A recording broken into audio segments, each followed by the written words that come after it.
नमस्कार, मी भाऊ तोरसेकर. तुम्ही बघत आहात प्रतिपक्ष. मित्रांनो, माझ्या पुस्तकांविषयीची माहिती हवी असेल तर खाली डिस्क्रिप्शन बॉक्समध्ये दिलेली आहे. ज्यांना मागवायची ते मागवू शकतात. असो, रायबरेलीमधून सोनिया गांधींनी यावेळेला निवडणूक न लढवायचा निर्णय खूप आधी घेतला आणि त्यासाठी त्यांनी राजस्थानमधून स्वतःची निवड राज्यसभेवर करून घेतली. हे तुम्हाला माहिती आहे. खरं तर हिमाचल प्रदेशच्या मुख्यमंत्र्यांनी सोनिया गांधींना आमंत्रित केलं होतं की प्रचंड बहुमत आहे आणि एकमेव जागा आहे, तुम्ही हिमाचलमधून राज्यसभेवर जा. पण सोनिया गांधींनी सुदैवाने ते ऐकलं नाही, नाहीतर त्यांना तिथून पराभूत व्हावं लागलं असतं, कारण त्यांचेच आमदार फुटले. पण असो, मुद्दा रायबरेलीतून लोकसभा लढवायची नाही या निर्णयाप्रत सोनिया गांधी आल्या आणि त्यामुळे अमेठीत पराभूत झालेले राहुल गांधी आणि रायबरेलीत लढायची इच्छा नसलेल्या सोनिया गांधी यामुळे उत्तर प्रदेशच्या राजकारणातून काँग्रेस संपूर्ण नामशेष होणार का याची चर्चा चालू होती. याचं कारण गेल्या 2 लोकसभा निवडणुकांमध्ये हेच 2 मतदारसंघ असे शिल्लक उरले होते की जिथे काँग्रेसचं थोडंफार नामोनिशाण दिसत होतं. 2014मध्ये पहिल्यांदा अमेठी या मतदारसंघात गांधी परिवाराच्या उमेदवाराला खडतर आव्हान देण्यासाठी भारतीय जनता पक्षाने स्मृती इराणी यांना पाठवलं आणि त्यांनी अशी जोरदार लढत दिली की 3-3, 4-4 लाखाच्या फरकाने निवडून येणारे आणि काहीही न करता परत निवडून येणारे राहुल गांधी यांना दणका बसला. त्यांचा मताधिक्याचा फरक हा अवघ्या 60,000 इतका खाली आला. पण पराभवानंतरसुद्धा अमेठीशी संपर्कात राहिलेल्या आणि केंद्रात मंत्री झालेल्या स्मृती इराणी यांनी 5 वर्षात अमेठीमध्ये आपले आणि पक्षाचे पाय इतके घट्ट रोवले की 2019च्या लोकसभा निवडणुकीत परत एकदा राहुल गांधी आणि स्मृती इराणी हे एकमेकांसमोर आल्यानंतर अल्पावधीतच राहुल गांधींना लक्षात आलं की यावेळचा आपला पराभव निश्चित झालेला आहे. म्हणून अमेठीमधलं मतदान होण्यापूर्वीच राहुल गांधींनी पळ काढला. थेट केरळला ते पळून गेले आणि केरळच्या वायनाडमधून दुसरा अर्ज त्यांनी भरला आणि त्यामुळेच राहुल गांधी लोकसभेत दिसू शकले. असो, यावेळेलासुद्धा राहुल गांधी परत उभं राहणार, स्मृती इराणीचा लोकांना कंटाळा आला आहे, हा सगळा मीडियामध्ये डंका पिटून झाला. पण शेवटी एक गंमत असते मित्रांनो, घोडा तयार आहे, बँडबाजावाले तयार आहेत, काय ते ढोल ताशे वाजवले जात आहेत, सगळं तयार आहे. पण शेवटी वरात निघायची तर नवरदेवाने घोड्यावर बसावं लागतं. रिकामा घोडा घेऊन वरात निघत नाही, घोड्यावर नवरदेव बसवावा लागतो. त्यामुळे अमेठीमधली जनता कंटाळली आहे, त्यांना परत काँग्रेसकडे यायचं आहे, परत एकदा राहुल गांधी असा डंका पिटून पत्रकार कंटाळले, काँग्रेसवाले कंटाळले. आणि अशा वेळेला शेवटी राहुल गांधी यांनी अमेठी शेजारच्या रायबरेलीमधून आजीच्या जागी लोकसभा लढवायचं ठरवलं. आणि त्यामुळे अर्थातच भाजपला किंवा काँग्रेसच्या विरोधकांना आयतो कोलीत मिळालं की अमेठीतून पळाला, रायबरेलीत लपला. पण मला हा विषय आज मांडायचा नाही आहे. रायबरेलीमध्ये राहुल गांधी पराभूत होतील हे सांगितलं जातं, मलाही तसंच वाटतं. पण माझ्या दृष्टीने तो विषय महत्त्वाचा नाही. माझ्या दृष्टीने रायबरेलीतला राहुल गांधींचा होणारा पराभव हा वेगळ्या एका इतिहासाची पूर्तता करणारा आहे. आजपर्यंत म्हणजे आमच्या बालपणापासून आम्ही राजकारणाचे नवे धडे पत्रकारितेत शिकायला घेतले तेव्हापासून नेहरूंचं स्वप्न नेहरूंनी भारताचं असं स्वप्न बघितलं, नेहरूंनी भारताचं तसं स्वप्न बघितलं, इंदिराजींनी भारताचं असं स्वप्न बघितलं. थोडक्यात गांधी खानदानात जन्माला आलेल्यांचं स्वप्न हेच खंडप्राय भारतीय देशाचं स्वप्न असं मानलं जात होतं. त्या भारताला नेहरू खानदानाने अनेक पंतप्रधान दिले, 3 पंतप्रधान दिले, 3 पिढीचे पंतप्रधान दिले आणि त्यांच्याखेरीज दुसऱ्या कोणाला पंतप्रधान पदावर टिकूच द्यायचं नाही. ही नेहरू खानदानाची काँग्रेसमधली सगळ्यात मोठी कृती राहिली.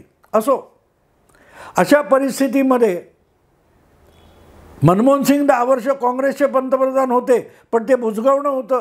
सोनिया गांधी जसं खेळवतील तसं खेळणं होतं. पण याच काँग्रेसचे अगदी अल्पमतात देखील सलग 5 वर्ष सरकार चालवणारे एक पंतप्रधान होते ज्यांचं नाव नरसिंह राव होतं. नरसिंह राव 1991 पासून 1996 पर्यंत नरसिंहराव भारताचे पंतप्रधान होते. 91 मध्ये राजीव गांधींची घातपाती हत्या झाल्यानंतर त्यांना तात्पुरते काँग्रेसचे अध्यक्ष करण्यात आलं. तेव्हा नरसिंह राव हे निवृत्तीत गेलेले होते. त्यांना निवृत्तीच्या कोशातून बाहेर काढून अध्यक्ष बनवण्यात आलं आणि पुढे तेच पंतप्रधान झाले. त्यांना ND तिवारी आणि काय ते 2-3 नेत्यांनी विरोध केला होता. पण एक गोष्ट नरसिंहराव यांनी केली, ते त्यांचं स्वप्न होतं की जोपर्यंत उत्तर प्रदेशातून काँग्रेस समूळ उखडून टाकली जात नाही, जोपर्यंत उत्तर प्रदेश या देशातल्या सगळ्यात मोठ्या राज्यातून काँग्रेस पूर्णपणे उखडून टाकली जात नाही, तोपर्यंत कुठचाही बिगर नेहरू काँग्रेसमध्ये पंतप्रधान होऊ शकणार नाही आणि झाला तर टिकू शकणार नाही याची खात्री नरसिंहराव यांना होती. आणि म्हणून पंतप्रधान पदावर असताना आणि काँग्रेस अध्यक्षपद भूषवत असताना नरसिंहराव यांनी एक स्वप्न बघितलं होतं की उत्तर प्रदेश या देशातल्या सर्वात मोठ्या राज्यातून काँग्रेस पूर्णपणे मुळासकट उखडून फेकली गेली पाहिजे. आणि त्यासाठी जे डावपेच नरसिंहराव यांनी खेळले त्याचे परिणाम आज आपल्याला दिसत आहेत. राहुल गांधी रायबरेलीतून उमेदवारी करताना आपले पणजोबा, आपली आजी किंवा आपले वडील यांचं स्वप्न पूर्ण करत नाही आहेत. रायबरेलीतल्या पराभवातून राहुल गांधी नरसिंहराव यांचं स्वप्न पूर्ण करणार आहेत असं म्हटलं तर अनेकांना धक्का बसेल.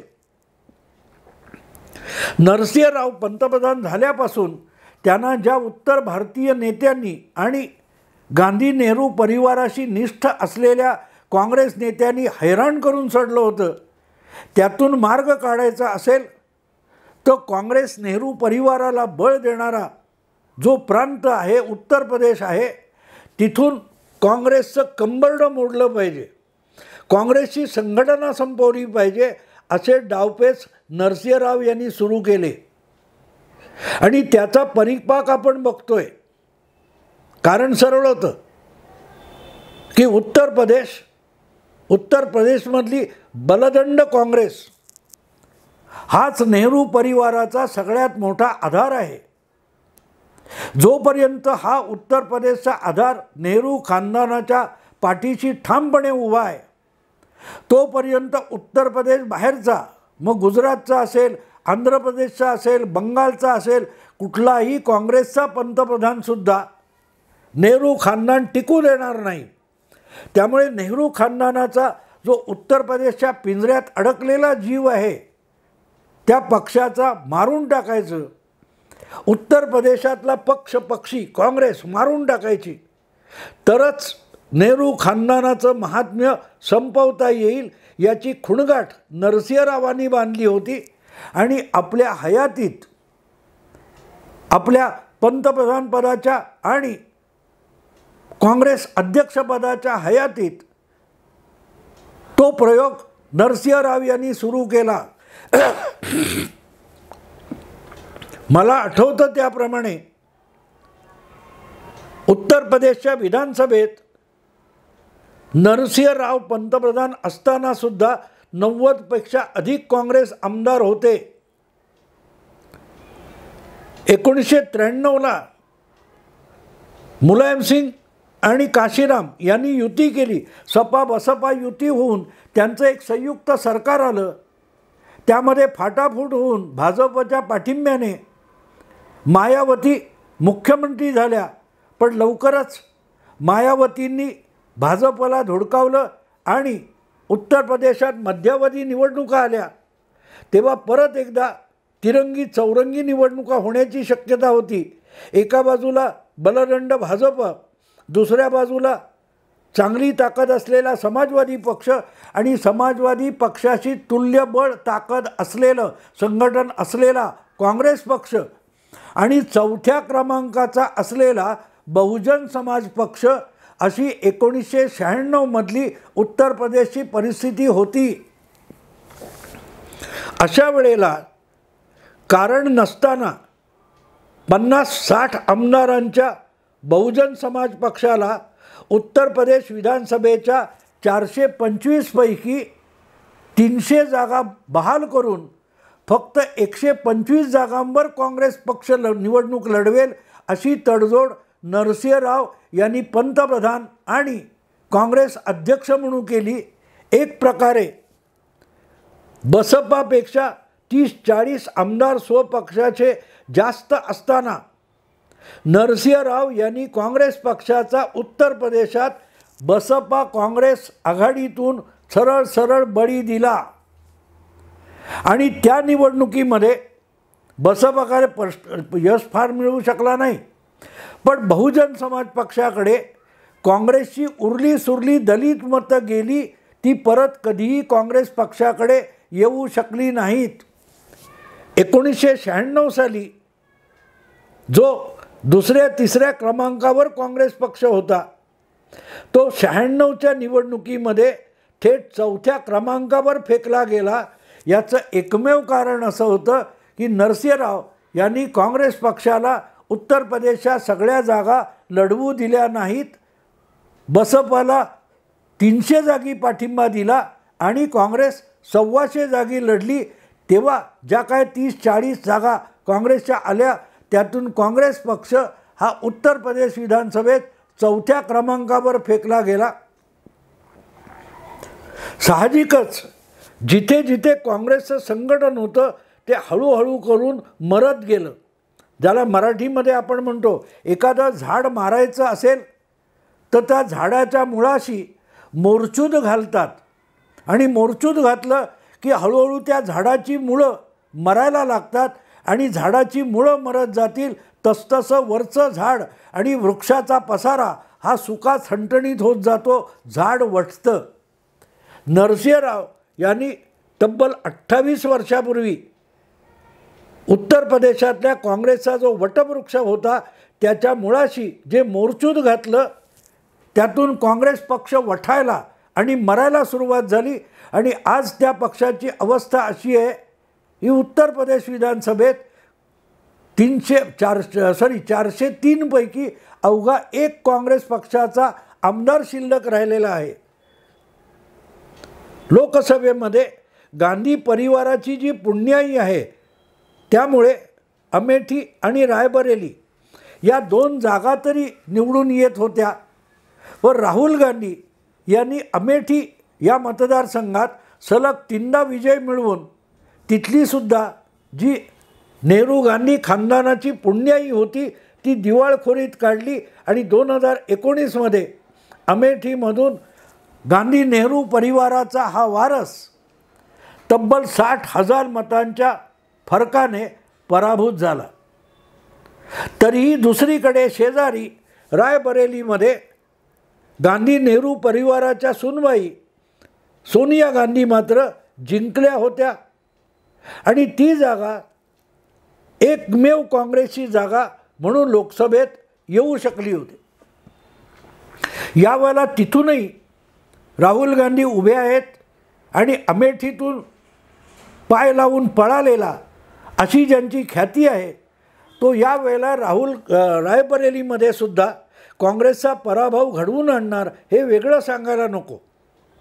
पण एकदा रायबरेलीमध्ये राहुल गांधींचा पराभव झाला की नरसिंह राव काँग्रेसचे माजी पंतप्रधान यांचं स्वप्न साकार होणार आहे.